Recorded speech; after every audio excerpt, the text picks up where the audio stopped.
Assalamualaikum warahmatullahi wabarakatuh. Tuan-tuan, saudara-saudara, ibu-ibu dan bapak-bapak yang sudi mendengarkan keterangan agama yang saya berikan di dalam kaset ini. Moga-moga Tuhan melimpahkan, mengurniakan rahmat dan nikmat-Nya kepada kita semuanya.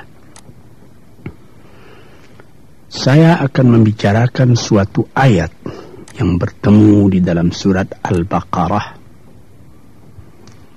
Bunyinya, Allahu waliyul ladzina amanu yukhrijuhum minadh dhulumati ilan nur walladzina kafaru awliya'uhumut taghut yukhrijunahum minan nuri ila dhulumat.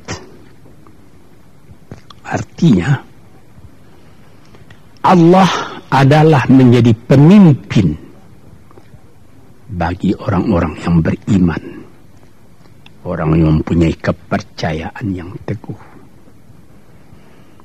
Dan Allah, apabila orang itu telah betul-betul menganggap Allah menjadi pemimpinnya, Allah pun menjamin mengeluarkannya daripada gelap gulita kepada terang benderang. Gelap gulita kebodohan kepada kecerdasan. Gelap gulita kehidupan tak tentu arah kepada tujuan yang sejati. Sebaliknya, orang yang kafir yang tidak percaya kepada Allah, maka sebaliknya yang terjadi, daripada terang benderang dia akan dipimpin oleh taghut, oleh kekuasaan-kekuasaan yang bukan bersandar kepada Allah. Dan yang demikianlah yang akan mengeluarkannya daripada terang benderang kembali ke dalam gelap gulita. Oleh sebab itu, rohani manusia itu adalah melalui di antara gelap dan terang kehidupan itu, di antara terang dan gelap kehidupan. Kalau sekiranya jasmani kita, kalau sekiranya badan kita yang lahir ini diberi cahaya oleh matahari yang terbit di waktu pagi, yang terbenam di waktu sore, rohani kita pun diberi juga terang oleh suatu yang lebih terang dari matahari, yaitu petunjuk dan hidayat Tuhan. Di dalam Al-Quran, Tuhan memberikan bujukan, memberikan jiwa besar kepada orang-orang yang beriman itu. Tuhan bersabda, La tahinu wa la tahzanu wa antumul a'launa in kuntum mu'minin. Engkau ini adalah orang yang tinggi kalau engkau tetap memegang kepercayaan kepada Allah Subhanahu wa ta'ala. Di dalam perjuangan hidup di dunia ini, perjuangan antara yang hak dengan yang batil, antara gelap dengan terang, antara keyakinan dan keraguan, manusia berjalan di sekitar itu. Di kiri dan di kanan kita berjumpalah gelap dan terang itu. Maka diberilah pedoman manusia tadi. Apa pedoman? Walaupun bagaimana hebatnya, geloranya, tofannya, halim bubunya, ombaknya dan gelombangnya kehidupan itu, manusia mesti teguh berpegang kepada iman. Sebab kehidupan di dunia itu menurut peraturannya ialah tidak ada yang tetap. Yang tetap itu ialah berubah. Berubah itulah ketetapan yang ada dalam dunia. panas sangat terik, benar, nanti akan hujan. Hujan sangat lebat, benar, nanti akan panas. Di suatu tempat terjadi hujan yang lebat, berhari-hari timbul banjir. Iya, banjir itu tidak tiap hari, nanti dia kering lagi. Di laut pun demikian pula. Ada pasang naik, tergenang ke atas. Besok pagi air itu sudah kering lagi, surut pasang. Begitulah kehidupan di dunia itu. Itu harus kita yakini supaya kita jangan terombang-ambing dalam kehidupan itu. Kalau kita sudah mulai terombang-ambing, tahu-tahu walaupun bagaimana terangnya hari, gelap timbul dalam jiwa kita sendiri. Walaupun panas terik, kita berhujan. Hujan oleh keringat kita sendiri. Jadi yang penting di sini menjaga hati itu. Sampai Rasulullah Nabi kita Muhammad sallallahu alaihi wasallam, inna fil jasadi mudghatan, di dalam tubuh manusia itu ada suatu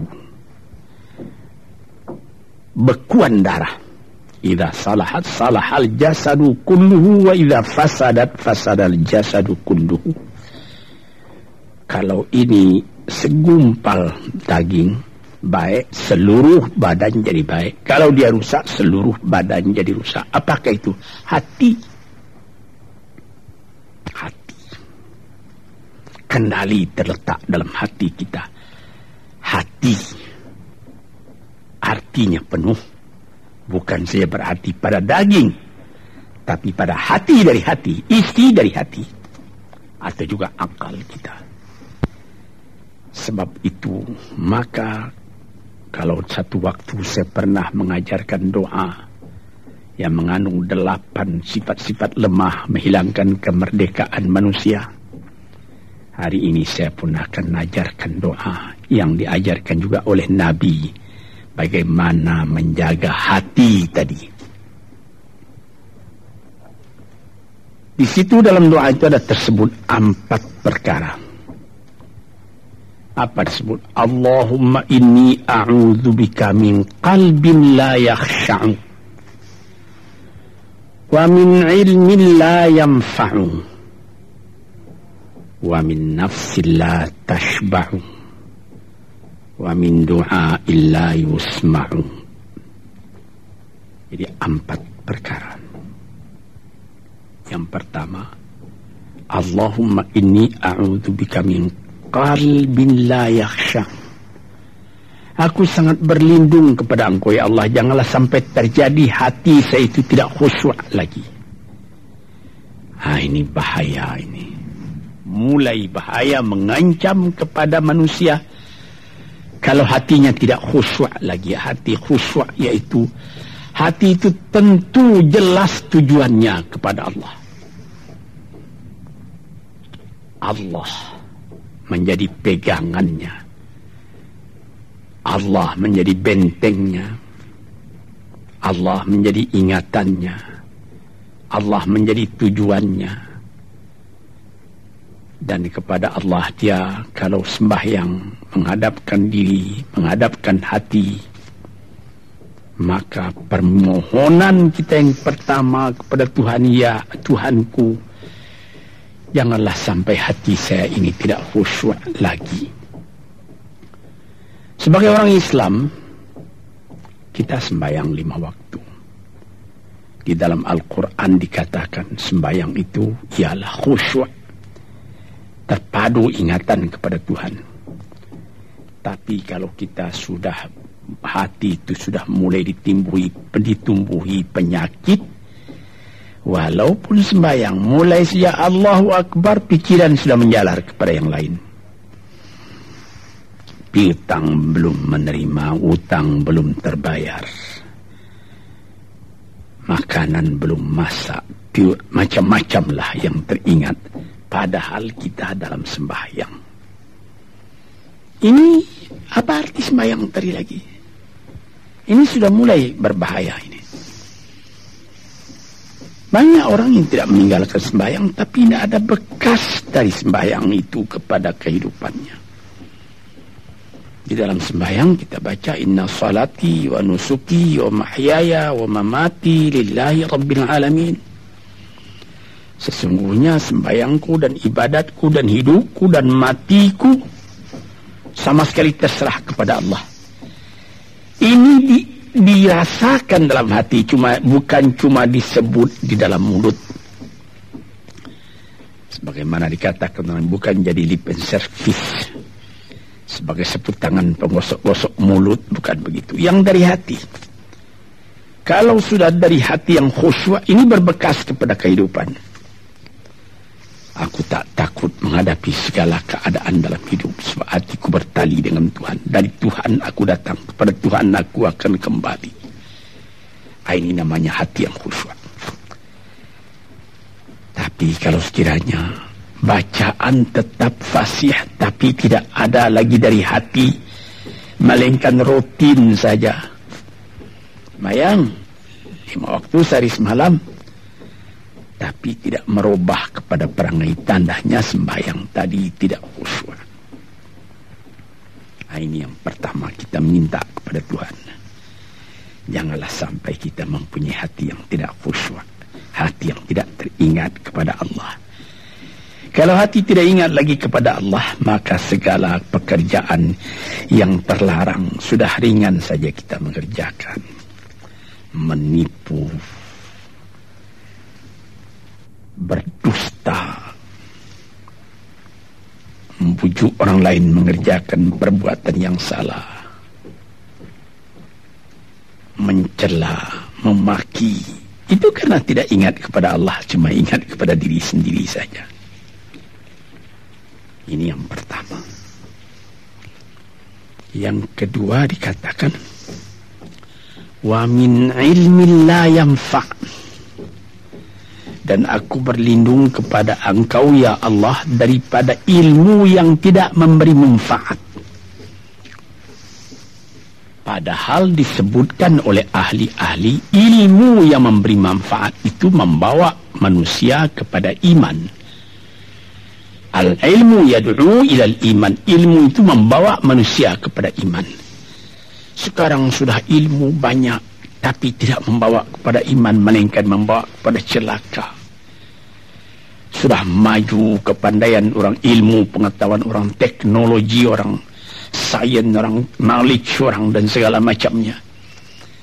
Tapi tidak ada manfaatnya kepada manusia. Cuma bahaya karena ilmu tadi yang datang kepada manusia. Sebagaimana ilmu manusia di abad ke-20 yang sangat penting, yaitu tentang tenaga atom. Maka timbullah bom atom, bom hidrogen, nuklir, sehingga manusia diancam sekarang ini oleh bahaya atom itu di mana-mana. Apabila kita lihat di televisi bagaimana mengadakan demonstrasi di Australia, di Jerman Barat, di tempat-tempat yang lain, melihat bagaimana bahaya atom itu kalau terjadi perang dunia yang ketiga. Ya Rabbi ya Karim, bom atom yang jatuh di Hiroshima itu belum ada artinya dibandingkan dengan bom yang sekarang, yang sedang disimpan oleh kerajaan-kerajaan, oleh negara-negara besar untuk menghancurkan. Ini ilmu ini. Tetapi ilmu yang membawa bahaya, bukan saja tidak memberi manfaat, bahkan memberi bahaya. Di sini terasa oleh kita bahwa ilmu yang ada itu pun mesti dikembalikan atau dikendalikan oleh iman. Kalau tidak, maka nyawa manusia ini akan dipandang sebagai sampah saja.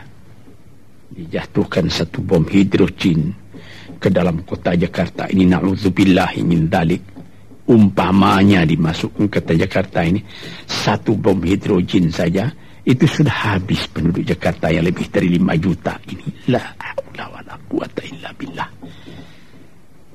Ini minta kepada Tuhan, ya Allah, majulah ilmu manusia, majulah teknologi manusia, tetapi jangan hendaknya kemajuan itu membawa kepada bahaya. Jangan ilmu pengetahuan itu membawa kepada yang tidak memberi manfaat. Ini doa yang kedua kepada Allah, Tuhan sarwa sekalian alam.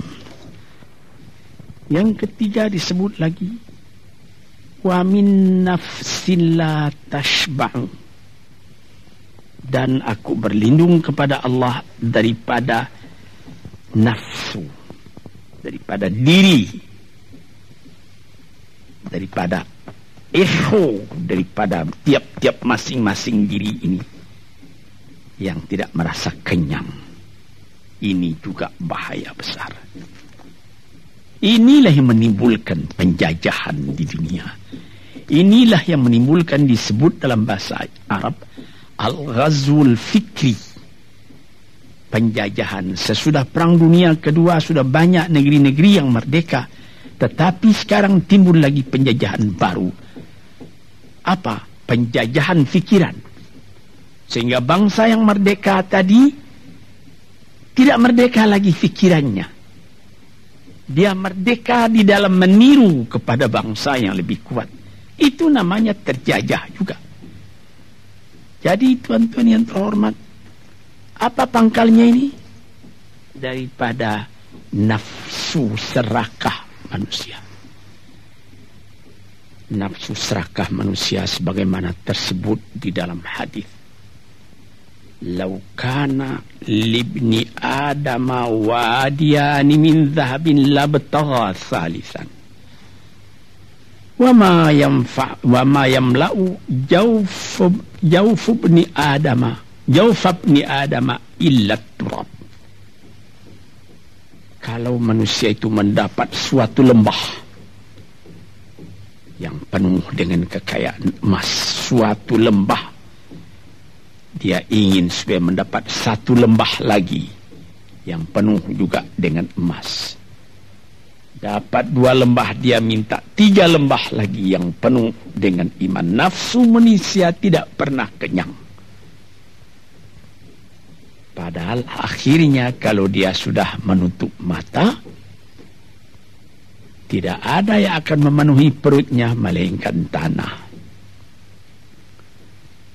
Teringat akan cerita yang disampaikan oleh Graf Leo Tolstoy, pujangga Rusia yang terkenal, bahwa orang yang tidak mempunyai nafsu yang kenyang itu, pada suatu hari katanya, ada satu orang kaya mempunyai tanah yang luas. Dia mengatakan kepada orang, boleh tuan-tuan mengambil tanah kepunyaan saya ini, berapa tuan suka, berapa tuan mau. Syaratnya cuma begini, sepanjang yang tuan berjalan dari timur ke barat, lantas sebelum matahari terbenam tuan sampai kembali ke tempat tuan melangkah pertama tadi. Berapa saja tuan suka, boleh ambil tanah ini. Maka datanglah si tamak tadi. Tuan yang punya asli tanah tadi mengatakan, bawalah bakal, jangan lapar di jalan nanti. Baik, dibawanya nasi sebungkus, dia berjalan, jalan. Dari pukul 7 pagi. Kalau diambil kekuatan, hendaknya pukul 10 dia sudah makan. Melangkah lagi beberapa ratus meter atau sekian, nanti boleh kekuatan buat kembali, sehingga sebelum matahari terbenam dia sudah sampai ke tempat dia menuju bermula. Tetapi ini orang bernafsu betul, dia minta supaya banyak tanah yang dapat didapatnya. Dibawanya nasi sebungkus, tapi dia tidak jalan di tengah jalan, tak berhenti, karena nanti berapa meter itu nanti kalau saya berhenti, tanah yang kurang buat saya. Dia terus berjalan. Dia tidak ingat bahwa kekuatan masa pergi yang lebih cepat dengan kekuatan masa pulang yang lambat itu dia tidak taksir. Dia berjalan saja cepat-cepat. Sudah pukul 1 hari, sudah jauh perjalanan. Lantas nanti kembali. Kelemahan badan, kondisi dan suatu situasi tidak sama lagi. Tidak secepat dia pergi dahulu lagi dia pulang kembali. Maka bukan pukul 7 dia sampai, atau pukul 5 sore tadi dia sampai ke tempat dia berjalan bermula, karena dia jalannya sudah lunglai, kaki sudah penat, badan sudah letih. Kira-kira baru pukul 2 dia tidak dapat berjalan lagi karena sudah lapar.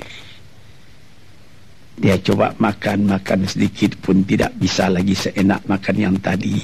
Habis makan pun dia berjalan lagi. Pukul 3 dia terhenti. Jauh lagi baru sampai tempat yang pertama. Menurut syarat yang diberikan oleh mempunyai tanah yang pertama, kalau engkau tidak sampai ke tempatmu yang pertama tadi sorenya, tanah ini tidak engkau dapat lagi semua. Memang tidak sampai dia. Pukul 4 dia sudah berhenti berjalan, tidak kuat lagi. Mata sudah gelap. Akhirnya karena terlalu capek, terlalu penat, mati dia di tengah jalan. Berapa dia dapat tanah tadi lagi? Cuma sepanjang badannya untuk kuburannya, yang lain tinggal semua. Ini satu misal yang dibawakan oleh Graf Leo Tolstoy, yang sesuai dengan hadis Nabi tadi, nafsul la tashba, diri manusia yang tidak pernah merasa kenyang. Kita berkehendak tidak berbatas, tapi tenaga kita sendiri berbatas. Ini kerap kali tidak difikirkan oleh manusia. Dia punya angan-angan, dia punya macam teori yang dikeluarkan. Dia lupa bahwa nanti tenaganya itu akan terbatas karena sakit, karena lapar, karena tua. Sebagaimana pepatah dari nenek moyang kita, tanda-tanda dikirimkan lebih dulu bahwa kita tidak akan lama lagi di sini. Apa? Rambut, gigi, mata sudah mulai kabur. Uban sudah mulai bertabur. Gigi sudah mulai gugur. Kulit sudah mulai kendur.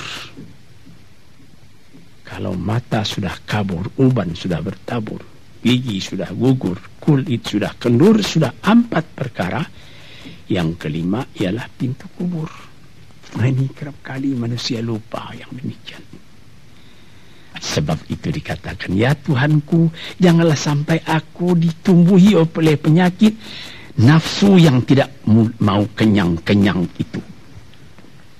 Nah ini, kemudian itu timbul lagi doa yang keempat. Disebutkan di situ, wa min du'a illa yusma'. Ini lebih berbahaya lagi. Ini sudah puncak dari bahaya. Apa artinya? Dan aku berlindung kepada Engkau ya Allah daripada doa yang tidak didengar lagi. La ilaha illallah. Mendoa ya Allah, kasih aku ini, kasih aku kesempatan, tapi tidak didengar lagi. Tuan-tuan, para pendengar kasetmu yang tercinta, ada tersebut dalam hadis Nabi, wa malbasuhu haramun wa mashrabuhu haramun wa ghudhiya bil haram. Ya Rabb, fa'anna yustajabu lah.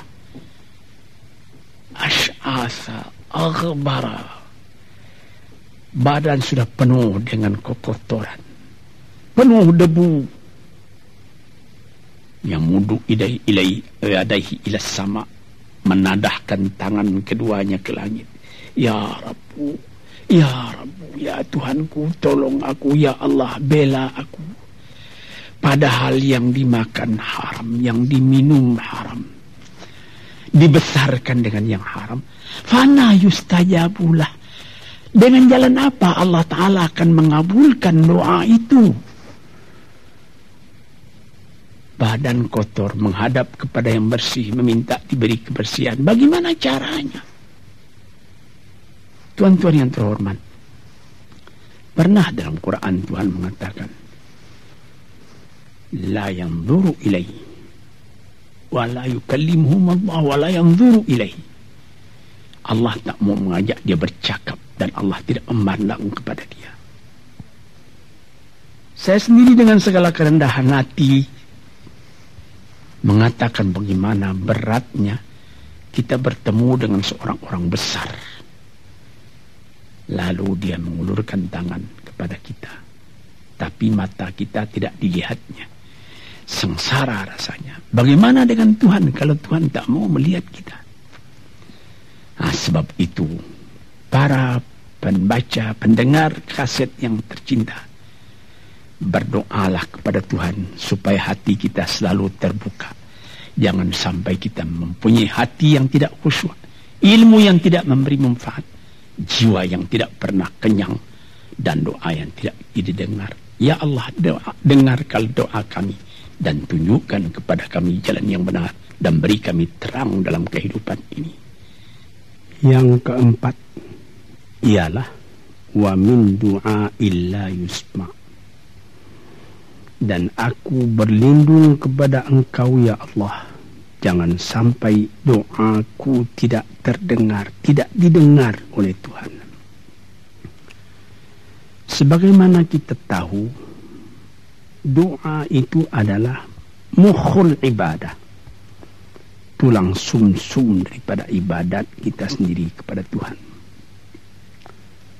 Segala perbuatan kita patrikan dengan doa, dengan harapan mudah-mudahan diizinkan oleh Allah, disampaikan maksud kita, macam-macam yang kita minta kepada Tuhan.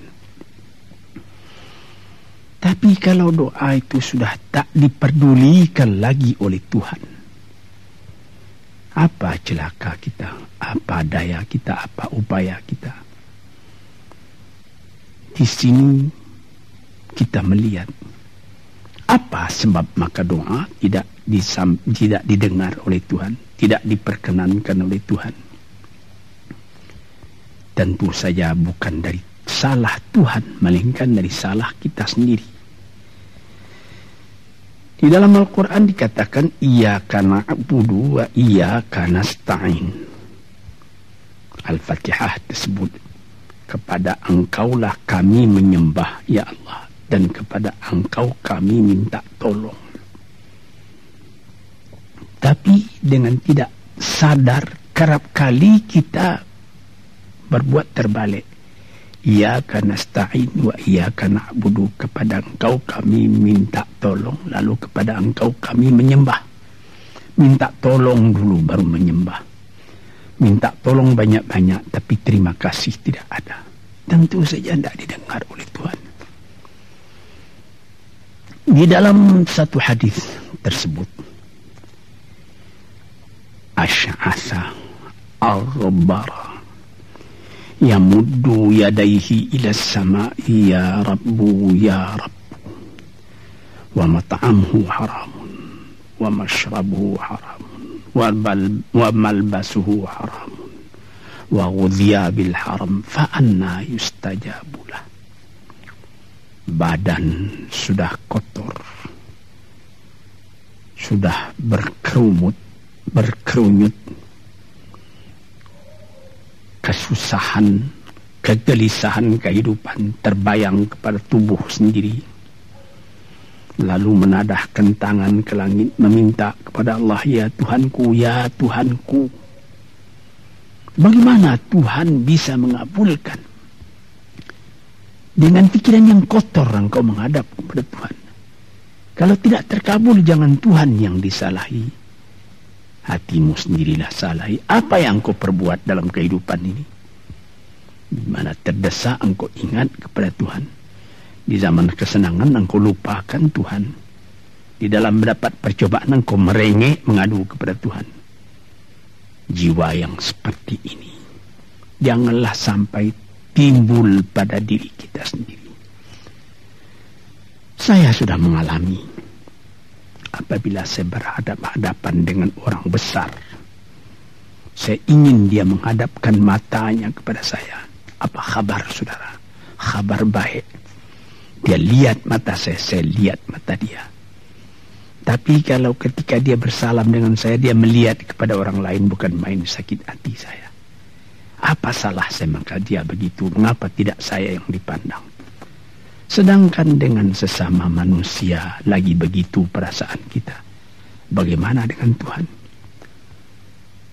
La yanzuru ilaihim wa la yukallimuhum. Allah tidak memandang sebelah mata kepada Allah, kepada kita. Allah tak mau cakap, tidak mau bercakap dengan kita sepatah pun. Langit mana tempat kita bernaung, bumi mana tempat kita berpijak kalau sudah demikian keadaannya. Nah, ini yang dijaga tuan-tuan yang terhormat dalam doa keempatnya itu. Hati janganlah sampai tidak khusyuk. Ilmu janganlah sampai tidak memberi manfaat. Nafsu janganlah sampai tidak kenyang. Dan doa janganlah sampai tidak didengar. Saudara-saudara, moga-moga Allah memberikan kepada kita hati yang terang. Sebagaimana ayat yang mula-mula saya sebut tadi. Allahu waliyul ladzina amanu yukhrijuhum minadh-dhulumati ilan nur. Allah lah jadi pemimpin bagi orang yang beriman. Sehingga dari gelap gulita dibawa dia oleh Tuhan kepada terang benderang. Walladzina kafaru, tetapi orang-orang yang sudah tidak ada kepercayaannya kepada Tuhan. Auliya'uhumut taghut, yang menjadi pemimpinnya bukan Tuhan tapi setan. Dia akan membawa orang itu daripada terang benderang ke dalam gelap gulita. Kita jadi meraba-raba dalam gelap kehidupan. Dalam meraba-raba itu masih ragu entah kemana akan pergi. Maut pun datang. Gelap selalu. Di dunia gelap, di akhirat pun gelap. Na'udzubillahi min dzalik. Hadirin yang terhormat, para peminat kaset ini, moga-moga semuanya ini menjadi kenang-kenangan kepada Tuhan di dalam perjalanan yang jauh, di dalam keistirahatan hidup, sehingga mendapat ketetapan hati dan tumakninah. Assalamualaikum warahmatullahi wabarakatuh.